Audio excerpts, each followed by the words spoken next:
A paz de Deus, meus preciosos e queridos irmãos, sempre no nome glorioso do Senhor Jesus.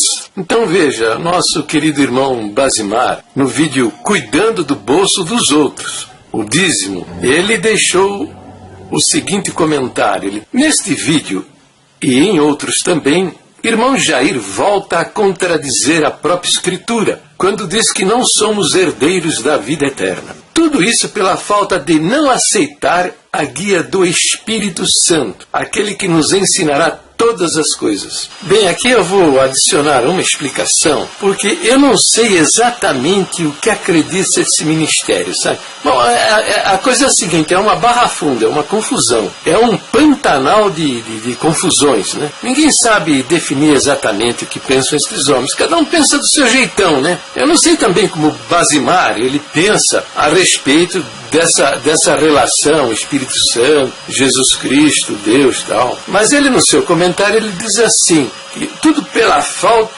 isso pela falta de não aceitar a guia do Espírito Santo, aquele que nos ensinará todas as coisas. É verdade. Então eu quero fazer um parênteses e mostrar aqui essa relação, um detalhe maior dessa relação que há entre o Pai, Jesus Cristo e Espírito Santo. Porque como essa turma botou de lado o Senhor Jesus, então eu vou lembrar o que o Senhor Jesus disse. E ele disse, explicando sobre o Espírito Santo: mas quando vier aquele Espírito de verdade, ele vos guiará em toda a verdade, porque não falará de si mesmo, mas dirá tudo o que tiver ouvido e vos anunciará o que há de vir.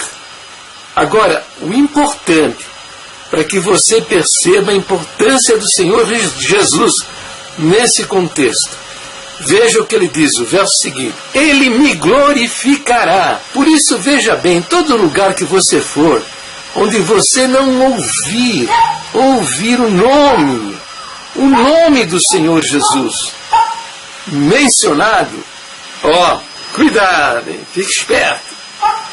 Se você for assistir um culto da congregação, você vai ouvir o nome do Senhor Jesus na abertura, porque é da tradição, hein? Quase 100 anos se pratica isso. O culto é aberto em nome do Senhor Jesus.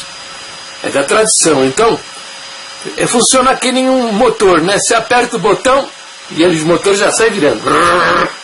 O cara está falando, ele nem está pensando naquilo, tá? Ele está pensando até os momentos que ele passou com os amigos tomando uísque. Então veja, você vai ouvir também o nome do Senhor Jesus se ele estiver escrito na Bíblia, né? Na leitura do texto. Você vai ouvir se estiver no texto que vai ser lido para pregação. Você também vai ouvir se estiver,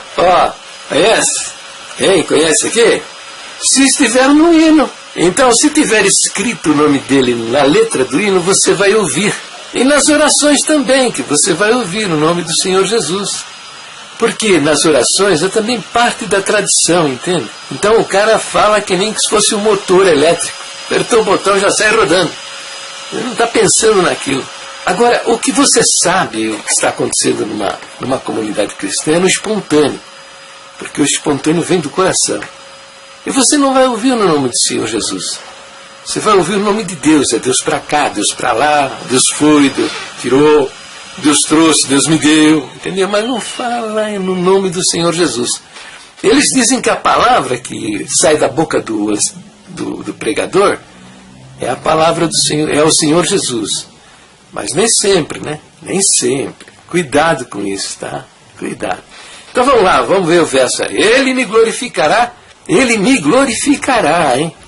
Sabe o que é glorificar? É apontar para o Senhor Jesus, não para Deus, porque Deus é um nome genérico. Ele me glorificará porque há de receber do que é meu e vou-lo há de anunciar. Então o Espírito Santo recebe do que é do Senhor Jesus e anuncia para os irmãos. Depois o verso 15 diz: tudo quanto o Pai tem é meu. Por isso vos disse que há de receber do que é meu e vou-lo há de anunciar. Viu a importância dessa relação? Tudo que o Pai tem é meu. O Espírito Santo recebe do que é meu.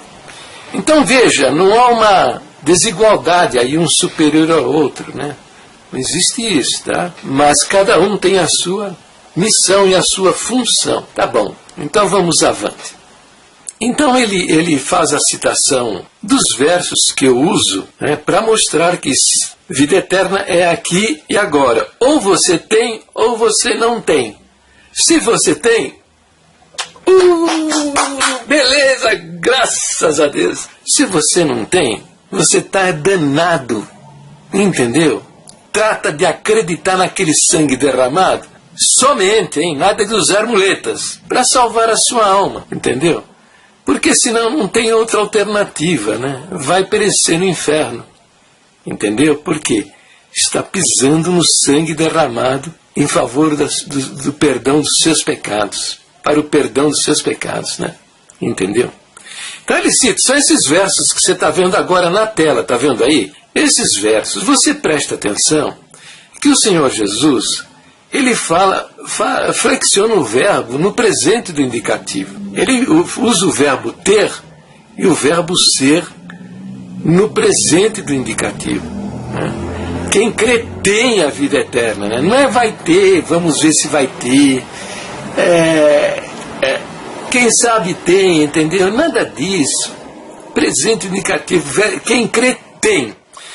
Então, mediante a palavra do Senhor Jesus, ele falou muitas vezes, né? Você pode ter certeza, não é para ser herdada. Porque você só pode herdar aquilo que você não possui, entendeu? Aí você vai herdar, senão se você já possui, não vai herdar, é seu, é seu. Entendeu? Confira, por favor, para o vídeo, confira verso por verso, para ver se eu estou, mentindo. Não somente mostrou isso, como também ele deixou vários exemplos de pessoas salvas usando o verso salvar no passado, dizendo a tua fé te salvou. A mulher com fluxo de sangue, o cego de Jericó, entendeu? Várias pessoas ele disse a tua fé te salvou. O verbo salvar no passado, flexionado no passado. Quer dizer, essas pessoas estavam salvas num momento que nós não sabemos, porque o Novo Testamento não relata. Pode ser que foi um ano antes, 6 meses antes, um dia antes, 1 hora antes do encontro com Jesus. Ele creu e foi salvo. Veja que lindo, hein? Sem batismo, sem firmeza, fidelidade, sem boas obras, sem pertencer a uma igreja. Nada. Entendeu? Simplesmente pela fé. Isso confere com a nossa doutrina, né? Que diz que a regeneração ou o novo nascimento só se recebe pela fé em Jesus Cristo. Por favor, confira lá no final do seu inário. Se você tem dúvidas ainda, procure o estatuto da igreja, pede na portaria o estatuto. Está lá, bem escrito, o 5º ponto de doutrina. Só se recebe pela fé em Jesus Cristo. Vai conferir, entendeu? Para ver se eu estou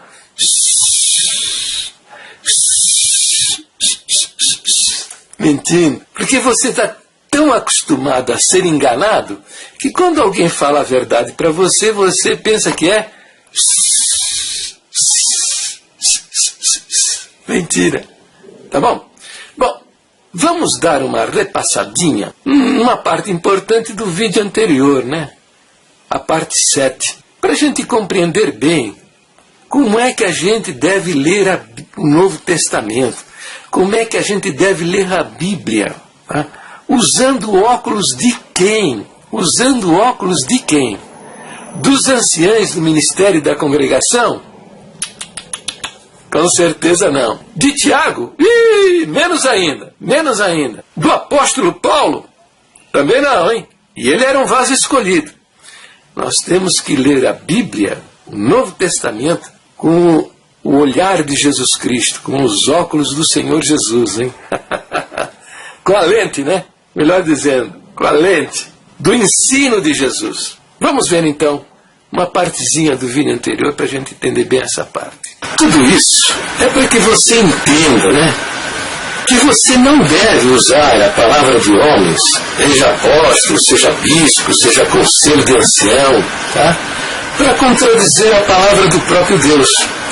Você deve procurar interpretar aquilo que disseram os homens através do ensino de Cristo. É o ensino dos homens que deve se harmonizar com o ensino de Jesus. Não harmonizar o ensino de Jesus com o que dizem os homens. Entendeu?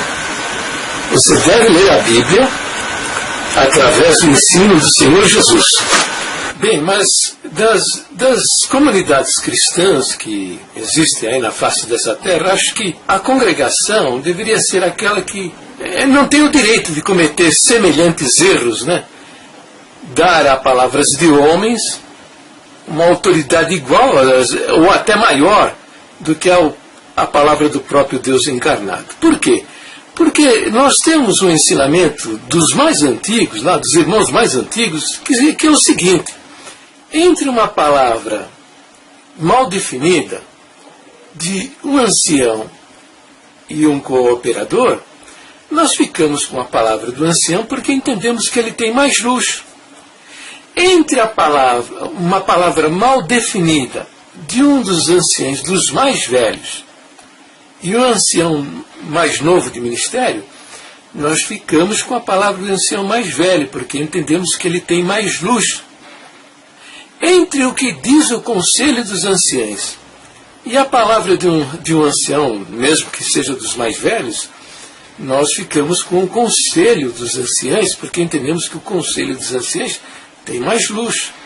Ora, evidentemente que nessa linha de raciocínio, entre a palavra do Deus que se fez homem e a de um apóstolo, de um bispo, de um conselho de anciãos, seja lá o que for, nós ficamos com a palavra do Deus que se fez homem que é o Senhor Jesus. Bem, meu querido Basimar, vamos falar então da herança do santo. A herança reservada para os santos de Deus é de uma grandiosidade que nós não conseguimos nem calcular, nem sequer imaginar, né? Por quê? Por que eu estou dizendo isso? Porque, veja, a palavra de Deus diz, né, que aquilo que o olho nunca viu, ouvido nunca ouviu e nunca penetrou em coração humano, isso Deus tem preparado para aqueles que o amam. Isso é parte da nossa herança, entende? Da prometida. É a herança nossa. Aquilo que o olho nunca viu, não existe nessa terra. Ninguém lhe contou. Não houve um homem capaz de fazer, por exemplo, um livro ou emitir um comentário descrevendo isso. E nunca penetrou em coração humano. Nós não somos capazes de imaginar a grandiosidade de tudo isso daí. Isso é parte da nossa herança. Agora,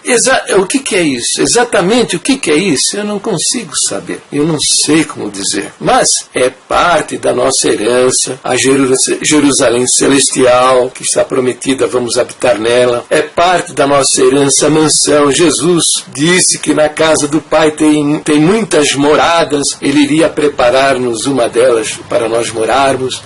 O reino de Deus, é a promessa, né, do reino de Deus, do reino de Deus. Também nós não temos isso nessa terra aqui. Então faz parte de uma herança, está prometido. Galardões, recompensas, prêmios. Lá em 1 Coríntios capítulo 3, você vê lá que receberemos galardões como recompensa, prêmio, por aquilo pelo testemunho que nós demos na face dessa terra. Alguns desses galardões estão descritos aí no Novo Testamento. É a coroa da vida, que vocês dizem que é coroa da vida eterna, que é um treco que não existe. Não existe coroa da vida eterna. Pode procurar. Na Bíblia não tem. Tem coroa da vida, que não é vida eterna, é um galardão, é uma recompensa, é um prêmio por o trabalho realizado. Então vamos lá, vamos responder os seus versinhos, né? O primeiro que você citou está em Efésios capítulo 5, versículo 5. Diz assim: porque bem sabeis isto, que nenhum fornicário, ou impuro, ou avarento, o qual é idólatra, tem herança no reino de Cristo e de Deus. Basimar, por favor, aprenda isso. O filtro que você deve usar para examinar os versos da Bíblia e tirar as suas conclusões, o filtro é a palavra do Senhor Jesus. Tem que tem que se harmonizar com o ensino dele. Tem que se coadunar com o que ele falou. Mas você, usando esse verso, você está usando a palavra de Deus contra a palavra de Deus. A palavra do próprio Deus. O que é um absurdo. Pergunto a você, esse verso está falando em vida eterna? Está falando no reino de Deus, que eu já mostrei lá atrás, que é realmente uma herança, porque não temos o reino de Deus aqui. Mas isso não quer dizer que aqui, nesta vida, o crente salvo nascido de Deus não tem a vida eterna. Ora, o que é isso?